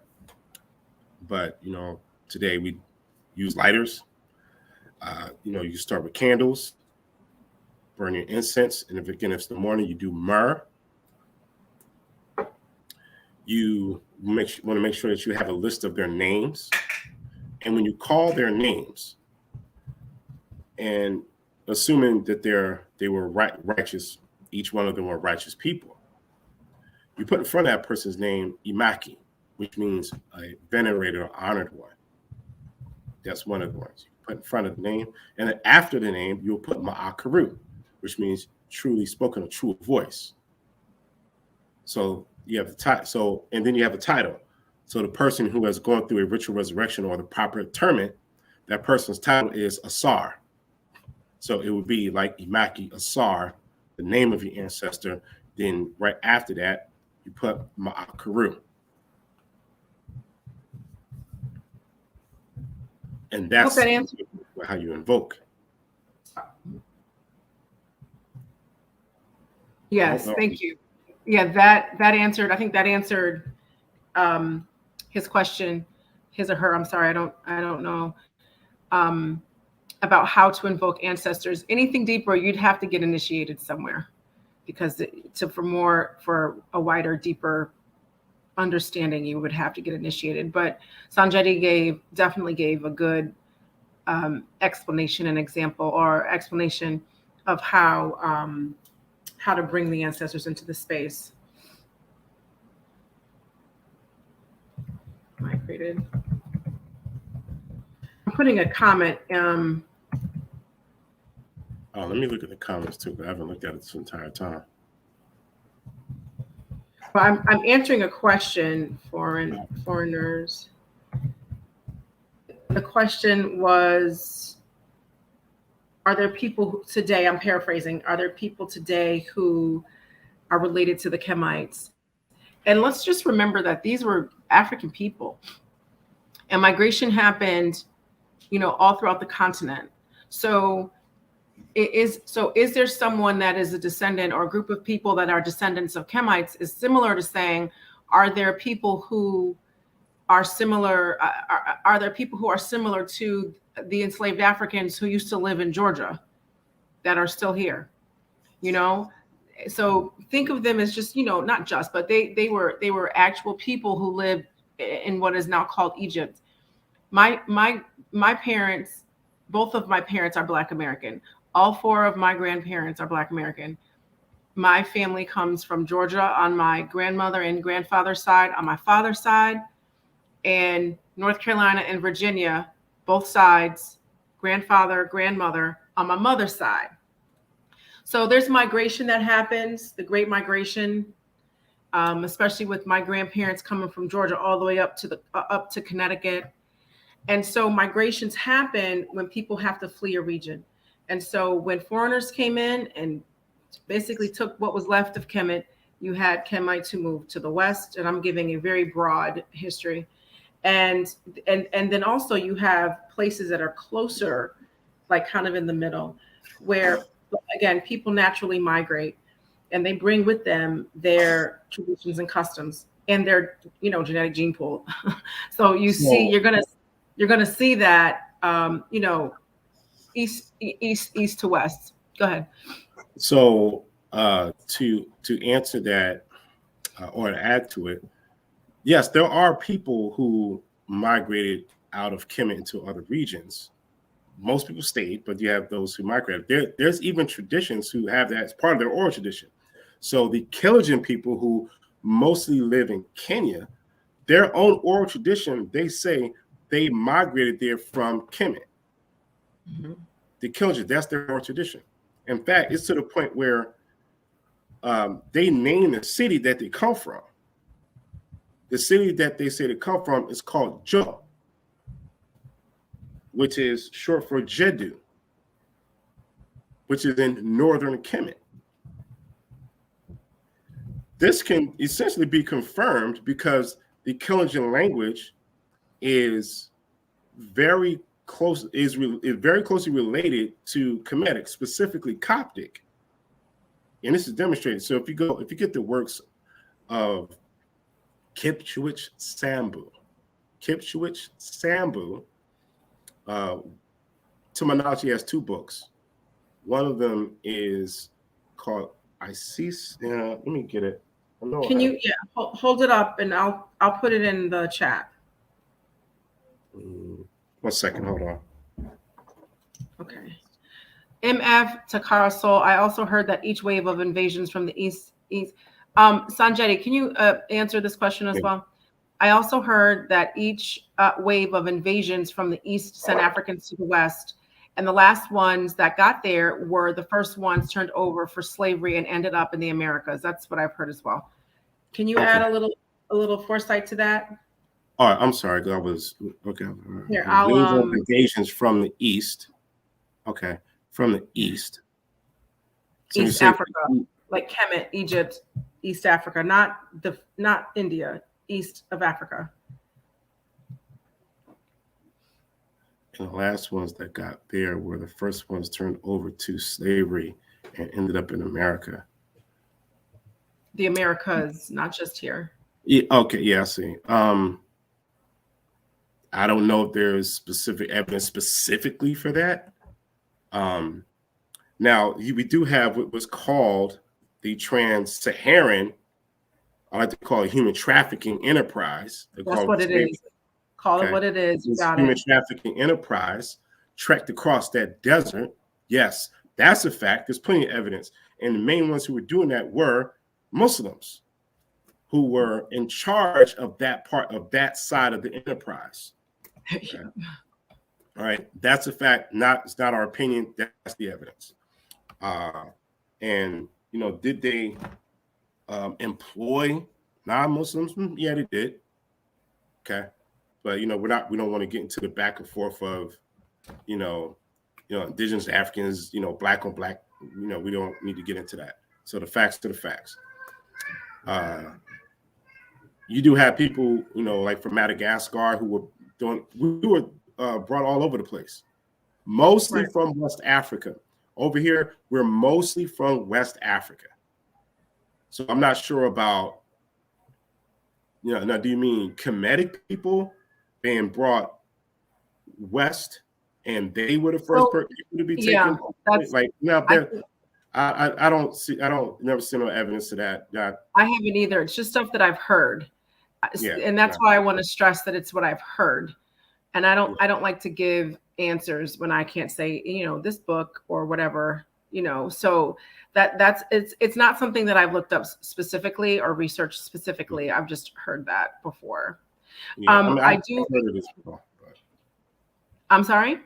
No, I've heard that as well. Yeah. So there are questions. Where are there classes to attend? So I'm going to get into that. We at the Shrine of Ma'at, we have three millennia of excellence, which gives you a history of Kemet. There's a Black history class, which gives you a history of the Black American contribution to American history, which is American history, but it's just so racist that there's this division in terms of one being real history and the other one being the minor history. But there is no America without enslaved Africans who built it. Matter of fact, there is no European wealth without the enslaved Africans in the transatlantic human trafficking slave trade. Okay, so to learn about Kemet and Black history, we have that at the Shrine, and you can go to www.centerformaat.org or .com. I should know. It's probably .com because I didn't see it pop up. It's one or the other. So click on both, and the one that works is the right one. Sorry, centerformaat.com. So that's where you can get some, history lessons from there. Also, the Shrine of Ma'at, when Jabari is going to give a lecture or rather classes, he'll advertise it. So if you follow the Shrine of Ma'at and like it and get notifications, then you'll know when he is going to be giving lessons.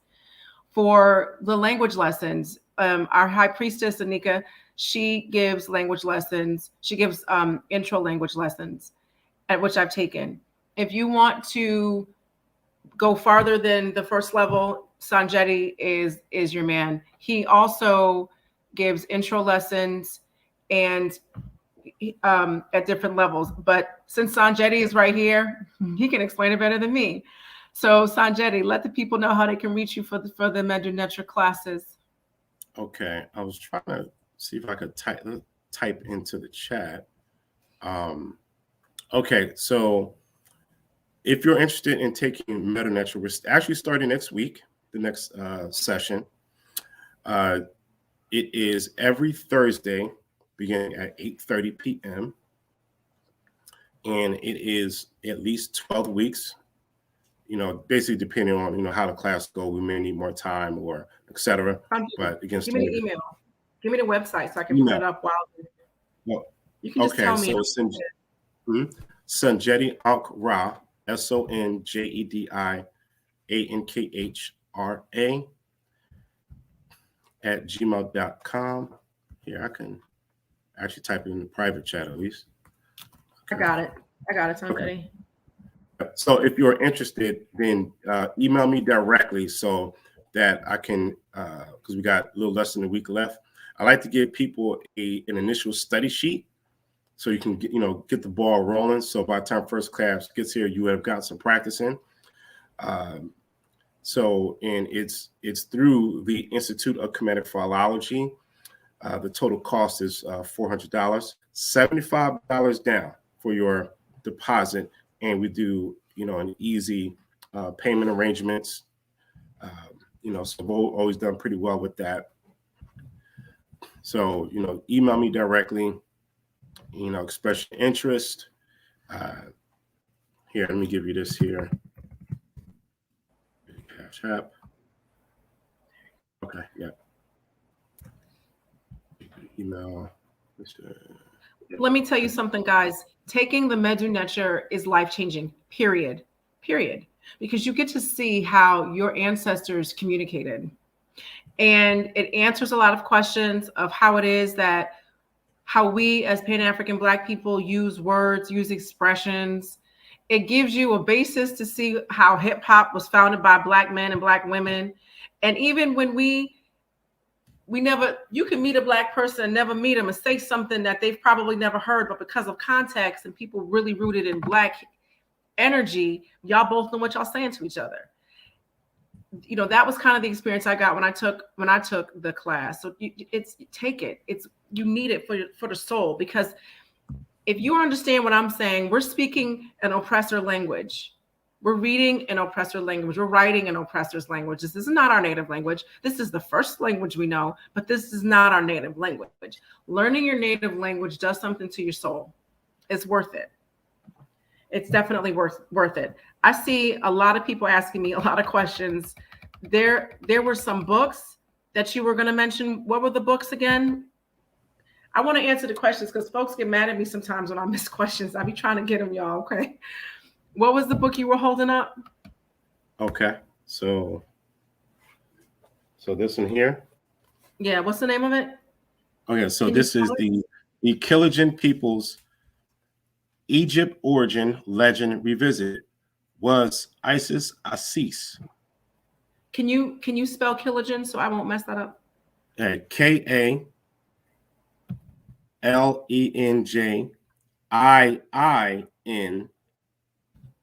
The Killigan People's Egypt Origin Legend Revisited.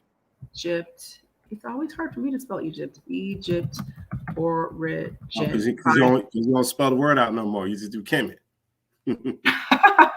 Who is the author? Okay, the author is Kipswich Sambu.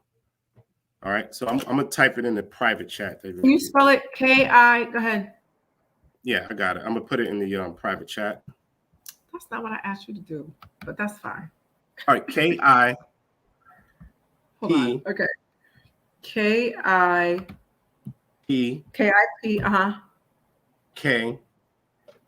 O-E-E-C-H. O-C-H. O-E-C-H.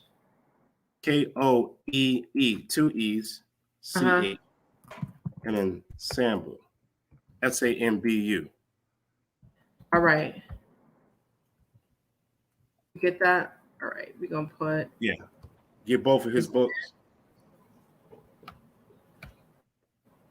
All right. And in this work here, The Mystery Legend Explained, this is the linguistic book. This is where he's explaining the relationship between Kemetic and Killigan.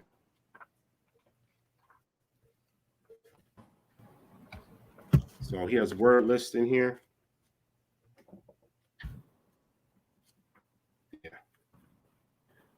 Yeah. So when you're counting, yeah. I just put up Sanjetti's Cash App and PayPal information, and there's not a space between it. I'm gonna type this again. So there's another space. So we don't do this for money, but we need money to do it.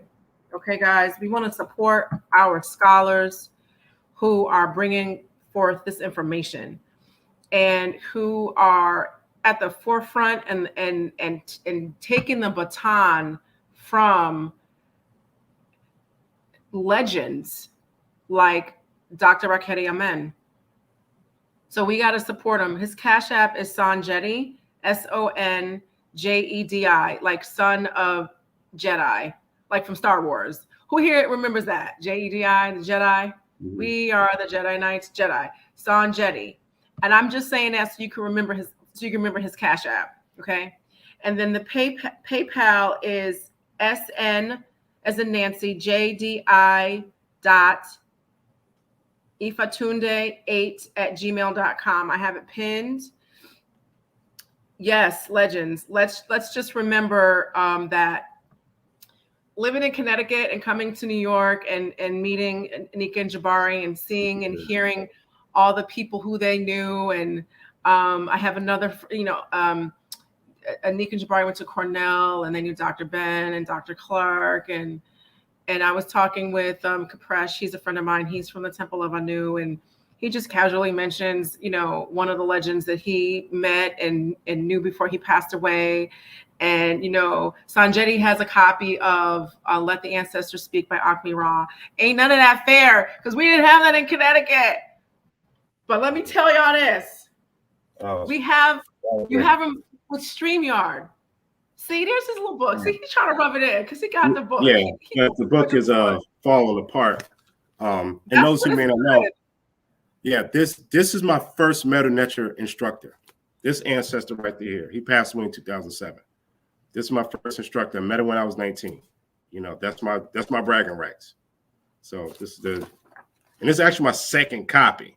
The first one got demoed, and this one's demoed. And it's out of print, so I ain't giving this up.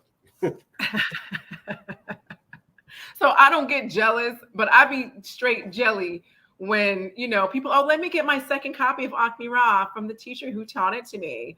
So anyway, but all jokes aside, I love it. I love that I'm in the space of people who actually knew these people, spoke to these people, learned from them, were raised spiritually, from them. And we have them here in New York. They're in New York. They're in the area. And because of being able to go live, we're able to share this information from these people, or you get them from the person who knew them, like a second generation level of information, okay? Or second generation access of the original information. Does that make sense, you guys? So, doing Tuesday Talk, I'm gonna keep it real with y'all. And I've said this before. One of the reasons I started Tuesday Talk was because I wanted to talk to them too. I wanted to talk to all these great people. And Sanjeti is an accessible person, and we have to support our people. So make sure you hit up his Cash App and his PayPal. If you lose any of this information, like the name of the book, his email, the payment plan, his Cash App, his whatever, you can DM me at Yoga Girl Sai on Facebook, or you can DM the Shrine of Ma'at. I'll get the email and I'll get the information right to you. I'll just text Sanjeti. He'll give it to me. I'll give it to you. Okay. So we gave y'all a lot of information. This is looking at the original text, understanding how to purify and how to cleanse, and making sure that your home is clean, your altar space is clean. It's clean and purified, physically clean and purified, bringing in the spiritual energy in the space, making sure that your body, your temple is clean. It's clean on the outside, it's clean on the inside. Okay. And we can also take a step to the side and look to see how the culture of cleanliness that is ever present in Pan-African Black people around the world comes from this. That's why we be calling out other folk when they nasty. When you don't wash your body every day, and you don't wash your privates every day, and you just be hitting the spots that stink. What? Anyway, when you're coming on a Tuesday Talk, one thing that you can do is look at what was ancient and how we're already still doing that in the present. And then the guest that we bring on makes that connection. And that's exactly what we had here. All right. So you have tangible information. Keep things clean, cleanse. Spiritually, we had the lessons with the Medu Netra that shows the essence and the origin of everything. We already know no pork on your fork, Now we know it comes before the Nation of Islam. The Nation of Islam is like a conduit from one space all the way through to here, and bringing a lot of that Kemetic knowledge to the people. So I hope you guys really enjoyed tonight and what Sanjeti has given to us. There will be a part 2, hopefully soon. We'll schedule that when we get off live. All right. I also want to say, for those of you who are interested in initiation, the Shrine of Ma'at is having initiation. Applications are being accepted and reviewed. Interviews, it's all happening. It's coming to a close by the end of February. So if you are interested in initiation, shrineofma'at.org. Again, any questions you have about anything from tonight as it pertains to books and contact information, just let me know.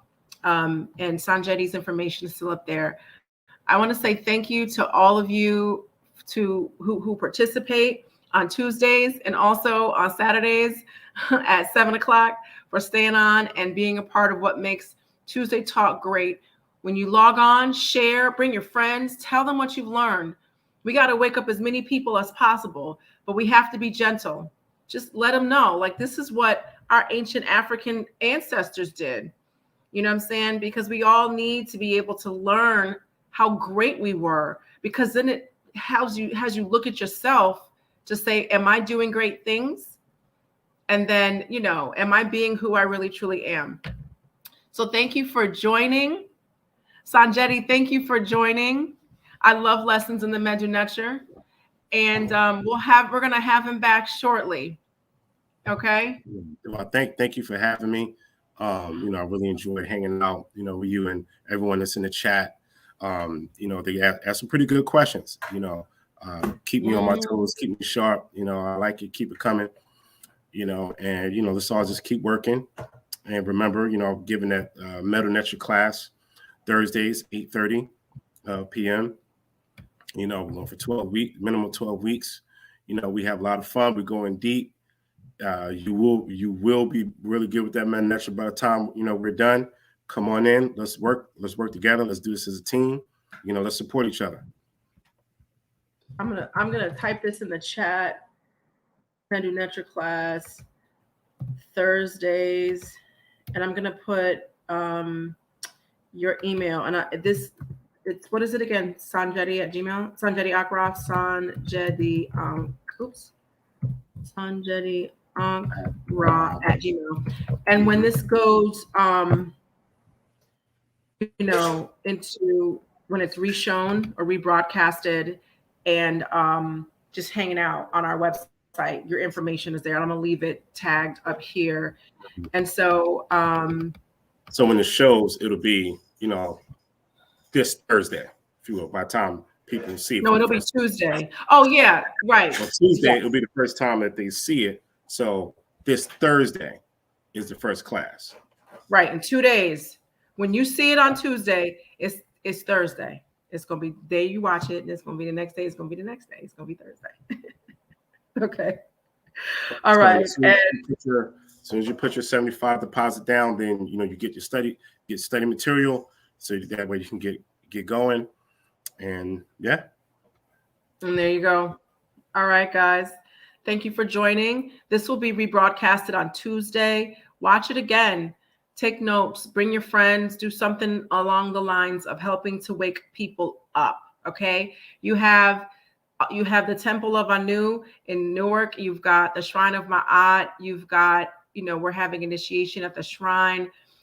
There's so many things that we do. There's the equinoxes and the solstices at the Tekken, outside events now because of COVID, but reach out to somebody to join the community in a more formal way, in a more ceremonial way, and be the shining that changes people so that they can see the way that they should be living as African people. Okay. So with that, I'm going to say Hotep, peace, and Shema Matep, which is go forth in peace. Thank you for joining. Shema Matep.